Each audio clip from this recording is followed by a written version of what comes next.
Mi alumbrará. Gloria a Dios.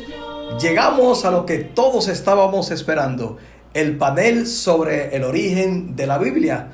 Para eso nos acompañan el hermano Roberto Almonte, anciano de la Iglesia de Cristo en Las Palmas de Herrera. También Alex Mesa, maestro de la congregación de la Iglesia de Cristo en Cristo Rey. También es bueno decir, Mesa, que usted y yo trabajamos juntos, ¿verdad? Claro. Como jueces del careo que realiza el GNPJ cada año, el 16 de agosto. Y significa que estamos aquí entre hermanos. Así es que, familia, hermanos, cada expositor tiene 2 minutos para exponer. El hermano Almonte sobre el origen y recopilación, ¿verdad?, de la Biblia. Y el hermano Mesa sobre cómo ha sido preservada y los avances en muchas traducciones e incluso Biblias digitales. Gloria a Dios. Almonte. Amén. Muchas gracias, hermano José Francisco. Gracias al público que se mantiene atento aquí. Importante la oportunidad que nos dan de hablar de este tema. Y en lo que a mí concierne, pues ni modo, después de desearle que Dios bendiga ricamente, decirle que sobre el origen de la Biblia hay mucho que podamos traer, pero en este breve resumen, es decir, lo primero es que Dios tuvo su objetivo principal de que nosotros en su tiempo, en su momento, tengamos esta gran recopilación que se conoce como la Biblia, que no es más que la colección de una serie de libros que entonces se compone en lo que significa literalmente la palabra Biblia. Pero para que esto llegue, tenemos más de 3.800 afirmaciones de que Dios dice que la Biblia proviene de Él. Entonces, el origen de la Biblia el origen está cimentado en el mismo Dios, en el mismo propósito de Dios, cuando se propone traer a la humanidad una manera simple y exacta de que se le conozca. Es por eso que cuando nos vamos a Éxodo capítulo 19, versículo 9, es mi primera cita recomendada, porque es ahí donde Dios habla con Moisés y le deja claro la importancia de que esas palabras queden y que queden por escrita.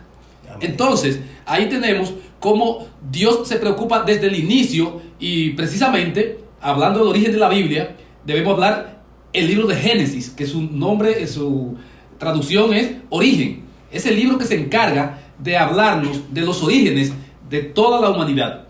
Y a su vez es el libro que ha calificado para convertirse en el primer libro de la Biblia, o el primer libro en el orden en el que están puestos. Entonces, asimismo, también la Biblia, ella misma se ha encargado de decir de dónde es su origen.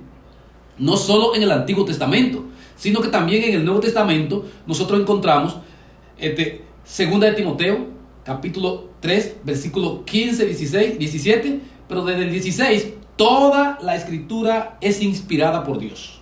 Y ahí habla ya su utilidad que tiene para enseñar, para redarguir. Por eso es que la Biblia tiene una utilidad amplia, que su principal propósito es llevarnos a conocer a Dios y alcanzar la salvación. Sin embargo, como tiene un propósito tan amplio, es utilizada en muchas ramas, aún fuera del cristianismo. La persona utiliza la Biblia para fines de documentarse mejor. Los abogados la utilizan mucho, los políticos, sociólogos y muchísimos más. Pues tienen este libro como principal porque además de que su origen es exacto, de que su origen puede llevarnos de una manera clara, además de ello, la veracidad de sus palabras, la veracidad de sus escritos, la exactitud que tiene cuando habla de una profecía, cómo se cumple, cuando habla de un tema, qué bien documentado está. Por eso se convierte en un libro que no es en vano, que se ha convertido en el libro más vendido, más leído del mundo. Así es que, en cuanto a su origen y su recopilación, debemos concluir diciendo que la recopilación es exacta, porque el mismo Dios, con su mismo director, se ha encargado de que haya sido recopilado todos estos escritos a través de manuscritos antiguos que hoy han podido ser traducidos, como es la parte que va a hablar nuestro compañero Mesa. Y en la parte mía, el resumen queda ahí. Origen divino. Y también la recopilación ha contado con una dirección divina. Gloria a Dios. Excelente. O sea que nosotros en la Biblia tenemos el mejor manual para llegar al cielo. Amén. Gloria a Dios. ¿Qué le parece, Mesa? Amén, amén. Así como decía nuestro hermano Roberto Almonte, hablar de este tema es de vital importancia y sobre todo todo el proceso que ha conllevado el recopilar toda esa información sagrada que ha venido en un periodo muy largo de más de 1500 años. Por diferentes etapas ha pasado este proceso, por distintos autores, y básicamente vemos cómo la Biblia ha venido sobreviviendo a distintos tipos de ataques, ya sea de políticos, filósofos, emperadores, y desde que Dios creó el mundo vimos que el primero que se opuso a la palabra de Dios fue Satanás. Satanás comenzó en el huerto del Edén a llevar la contraria en función a la palabra del Señor, y vimos en el Antiguo Testamento todas las cosas que se dieron en contra de que la palabra de Dios sea opacada, de que sea minimizada. Vimos un rey de Judá, del rey Joacín, que el profeta Jeremías en el capítulo 36, básicamente por orden de Dios le reprende por haber quemado el rollo. Pero si nos vamos a nivel de historia, vemos también que los cristianos en el primer siglo fueron perseguidos, y no solo en el primer siglo, los primeros 4 siglos hubo una persecución tan grande que muchos cristianos fueron muertos. Y básicamente ellos preservaron, ellos defendieron la parte de la Biblia que era el Antiguo Testamento que tenían a mano, aunque el Nuevo Testamento ya estaba en proceso de recolección de esos escritos. Y vemos cómo el Imperio Romano y cada uno de sus emperadores hicieron hasta lo imposible para desaparecer la Biblia, porque cada día el evangelio se iba propagando, cada día el cristianismo iba creciendo, y por ende la palabra de Dios se iba cumpliendo y estaba tomando fuerza. Y qué decir de este emperador romano, Diocleciano, en el siglo III, que en su intento por acabar con el tema de la Biblia, con el uso, básicamente lo que hizo fue que los cristianos tomaron más fuerza, y aún en catacumbas, aún en lugares difíciles, trataban de preservar la palabra de hoy en día. Y esto que al inicio la Biblia fue precisamente escrita en 3 idiomas sencillamente, que fue el Antiguo Testamento, fue escrito en el idioma hebreo. Luego el Nuevo Testamento en 2 idiomas, en arameo y en griego en su totalidad. Y ahí podemos ver que en ese momento solamente eran 3 idiomas. Hoy en día, según una revista global llamada Ethnologies, esta revista dice que hoy en día tenemos más de 700 países o traducciones a más de 700 idiomas de este libro tan preciado que es la Biblia. O sea que Dios y su palabra se ha preservado al final de los tiempos. Es decir, Marcos capítulo 13, verso 31 dice que el cielo y la tierra pasará, mas mi palabra no pasará, dijo Jesús. Así que bastante importante el que Dios haya preservado su palabra. Sabemos que la Biblia fue inspirada por Dios, ¿verdad? Ahora nosotros queremos saber y queremos que nuestro público, ¿verdad?, pueda escuchar de qué manera Dios hizo esto. Correcto, gracias, qué bueno, regresamos acá. La forma como Dios inspira la Biblia, la hace, pues, precisamente inspirando, guiando a los escritores. Cada uno de esos aproximadamente 40 hombres que intervienen en la escritura de la palabra de Dios, entonces recibe la dirección divina. Eso es lo que se llama inspiración, o sea, es guiado por Dios. Por eso encontramos en reiteradas oportunidades: vino palabra de Dios a mí diciendo.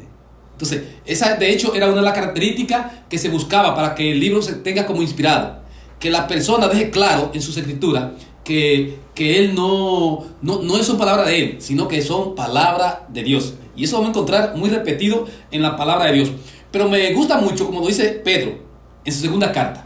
Cuando Pedro dice en su segunda carta, capítulo 1, verso 21, porque nunca la profecía fue traída por voluntad humana, sino que los santos hombres de Dios hablaron siendo inspirados por el Espíritu Santo. Ahí eso deja totalmente claro cómo fue inspirada. Así es, sí, Roberto, así que tú mencionas, este tema de la inspiración de la Biblia es un tema muy cuestionado por las personas hoy en día y por el mundo, porque la gente dice, ajá, pero ¿y si yo quiero componer una canción o quiero componer, digamos, una obra, un edificio? ¿Eso necesariamente viene por Dios o fue que yo hice algo aparte? ¿O cómo yo sé si es una motivación mera y que la Biblia no es algo como cuando tú compones algo? Sencillo. Hay un idioma original en el que se escribió la Biblia. Ya dijimos que en el griego, si leemos esa lectura, de la inspiración, que toda escritura es inspirada por Dios. Ahí aparece una palabra griega llamada theoneustos. Y esa palabra significa Dios sopla o Dios habla. Esto quiere decir que Dios prácticamente trasladó un pensamiento o lo que él quería que se escribiera a cada uno de esos escritores en su momento. Entonces podemos decir aquí que no fue un invento de esos escritores, sino fue que Dios, lo que él quería decir en cada momento, lo puso en la mentalidad de cada escritor. Amén. Gloria a Dios, excelente. Alex, ¿nos puede dar algunas razones que demuestre que la Biblia fue inspirada por Dios? Oh, sí, claro, hermano, hay muchísimas razones, muchísimas.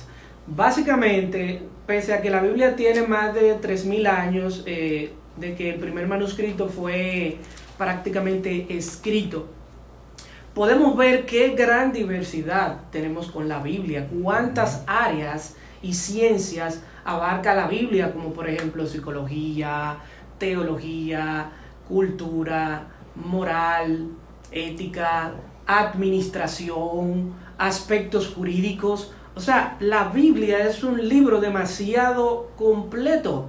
Entonces, no hay ningún libro que sea tan completo como la Biblia y tan adecuado, pese a que ha ido pasado el tiempo y cada día mantiene su compostura y su importancia.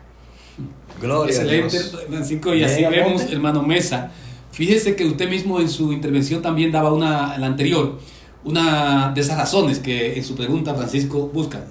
Cuando nosotros vemos lo que es la perdurabilidad de la Biblia y también la popularidad y aquellos esfuerzos no logrados por destruirla, entonces te dice a ti, solo que haya un poder fuerte detrás de todo esto podría haber impedido. Entonces eso también viene dando como algunas razones por las que la Biblia es inspirada por Dios.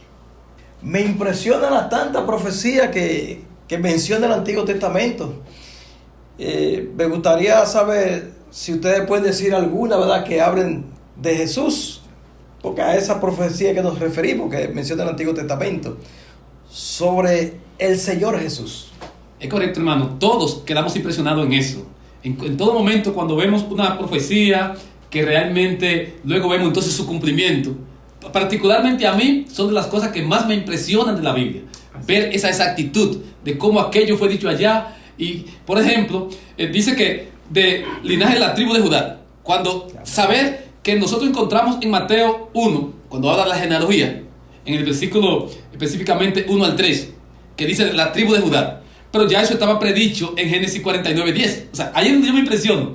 Cuando estoy en Mateo, Nuevo Testamento, leyendo algo que ya fue predicho allá. También su nacimiento en Belén. Cuando la Biblia habla que, y cuando yo estoy leyendo Mateo, ya en el capítulo 2, los versículos 1 al 6, entonces me encuentro que dice que su nacimiento es en Belén. O sea, el mundo es tan grande, con tantos países, con tantas regiones, y predecir exactamente la región, el lugar específico, y eso lo decía Miqueas, capítulo 5, versículo 2. Amén. O sea, eso me deja sumamente impresionado, hermano. Impresionado. Ahora, este otro punto, su entrada triunfal.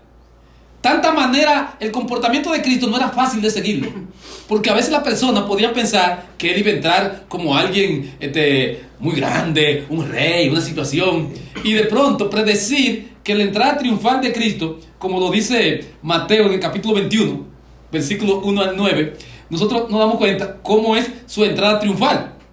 Pero ya eso, Zacarías, en su capítulo 9, verso 9, había predicho exactamente eso. ¿Cómo sería su entrada? Amén. Personalmente, les dije algunas de las muchas, pero es que me impresiono cuando leo en el Nuevo Testamento algo y cómo ya eso estaba predicho allá en el primer pacto.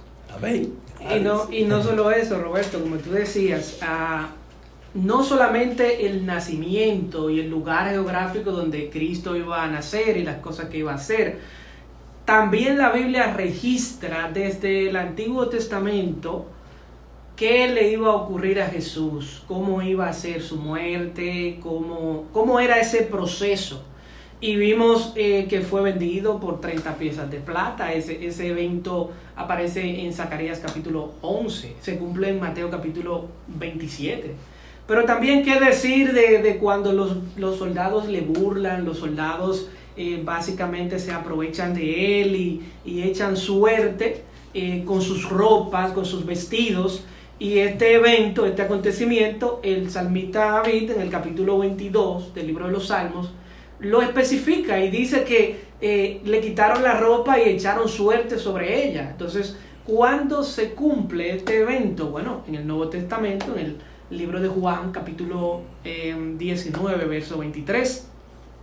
Pero hay que decir de su ascensión al cielo, o sea, después que muriera también iba a ser sepultado, que también hay profecías de su sepultura. A nivel de la ascensión al cielo también, Salmos capítulo 110, desde el verso 1 al 4, habla, profetiza desde tiempos atrás, que esa profecía de que Cristo luego de morir y resucitar iba a tener que ascender al cielo nuevamente, vimos cuando se cumplió esto en Hechos capítulo 2, donde están aquellos varones, ¿verdad? Mirando al cielo porque se quedaron, ¿verdad? Impactados por la ascensión de Cristo y motivados porque iba a venir realmente otra vez. O sea que, así como usted acaba de decir, todo tiene un orden y la palabra de Dios, si Él la dijo, se tiene que cumplir, porque Amén. Dios es fiel a lo que promete. Gloria a Dios. O sea que todas esas profecías no demuestran en el Nuevo Testamento que nuestro Dios es real. Amén.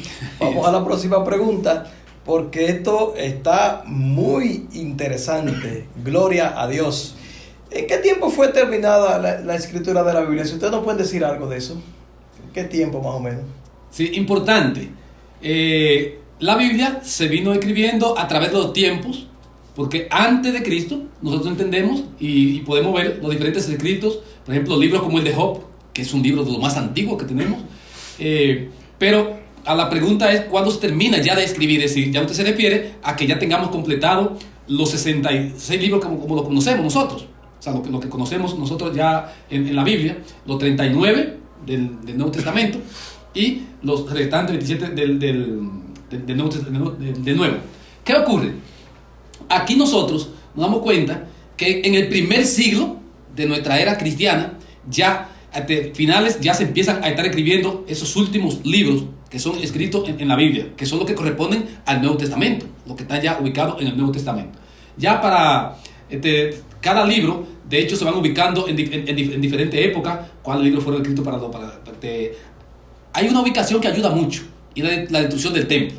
Eso ayuda mucho como para uno ubicarse en si fue antes de, si fue después de, y entonces, pero siempre cercano a esa época donde todavía es importante decir que la Biblia es completada cuando todavía teníamos vivos a los protagonistas de ellos, esos hombres que Dios inspiró. Porque cuando usted ve libros como el de Apocalipsis, que lo escribe, por ejemplo, la revelación de Juan, entonces encontramos que cada uno de ellos, libros como la carta que escribe Pablo, entonces todavía Pablo vivía, es decir, los protagonistas fueron ¿cuáles?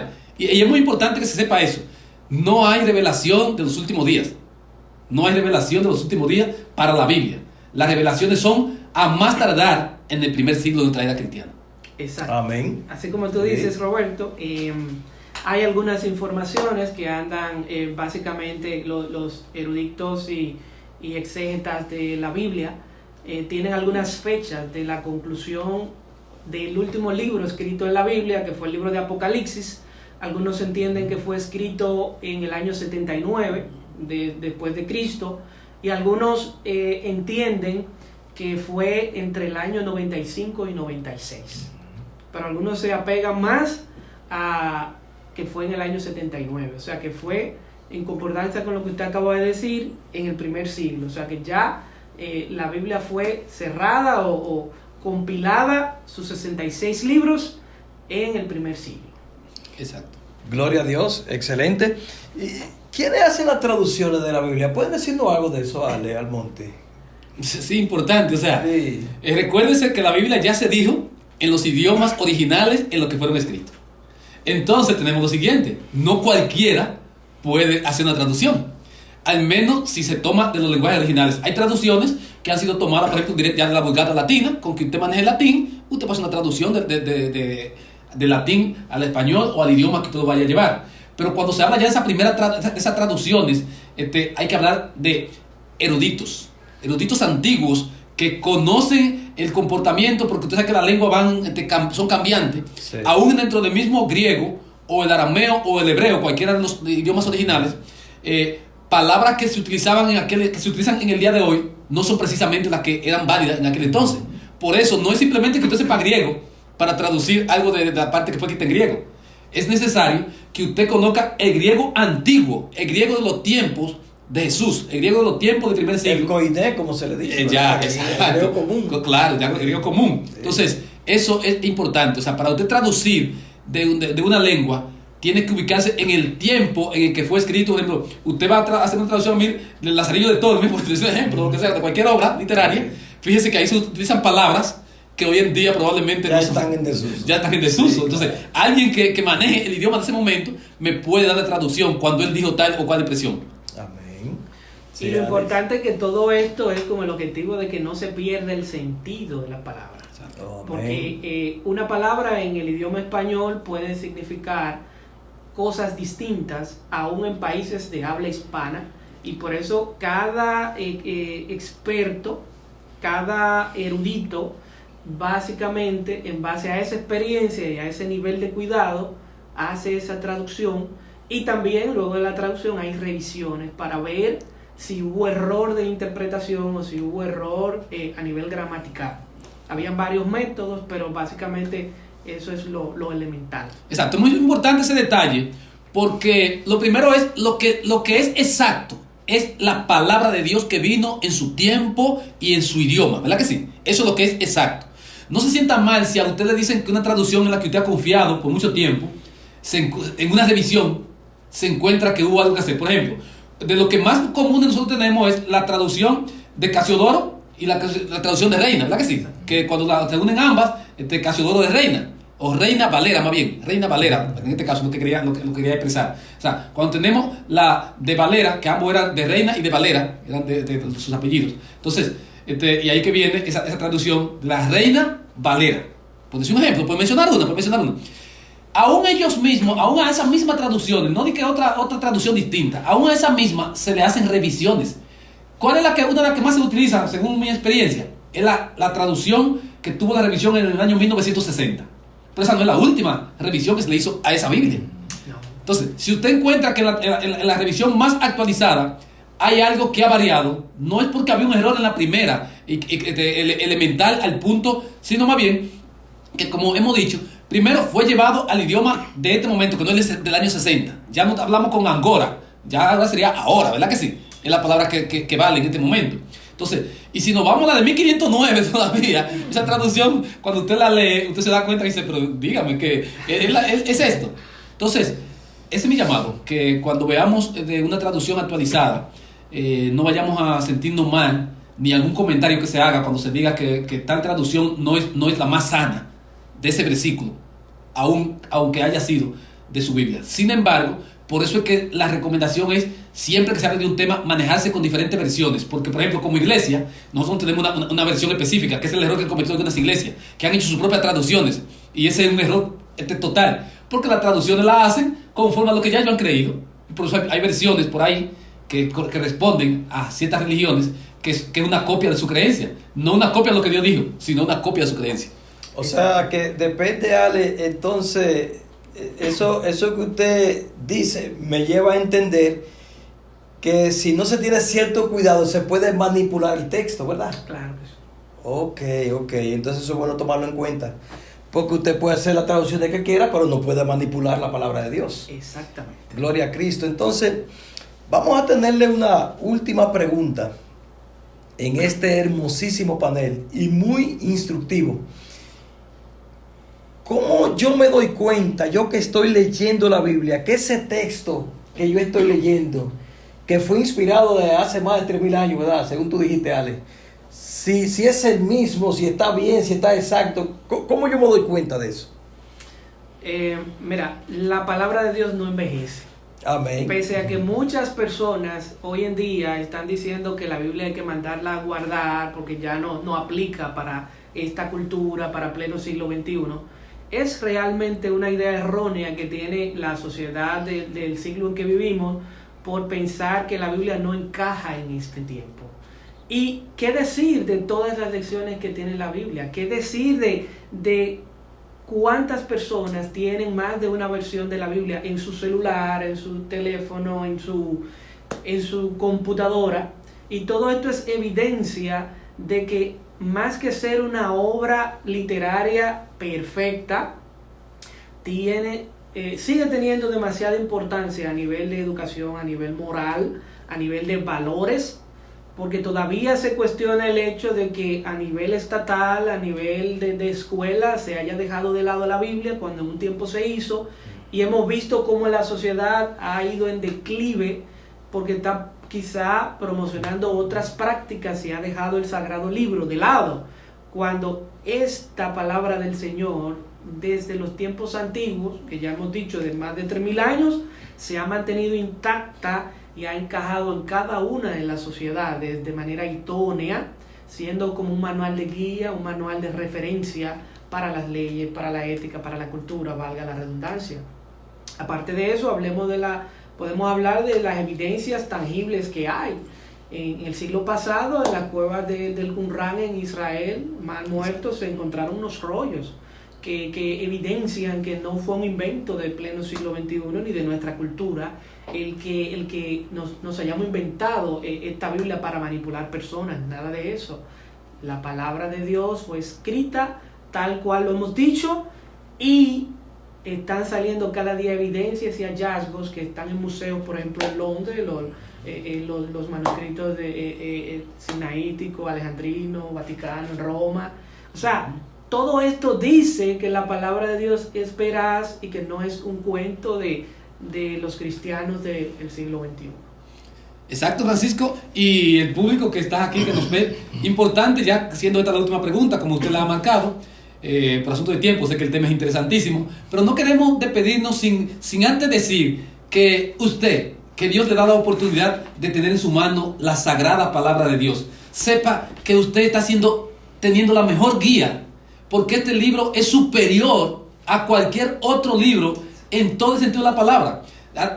A nivel de texto, nosotros podemos encontrar que este libro, mire, si usted tome por tomar un libro, yo puedo decirte aquí que te tome a Eclesiastés, por decir un ejemplo. Si tú ves, eso es una obra maestra desde el punto de vista literario.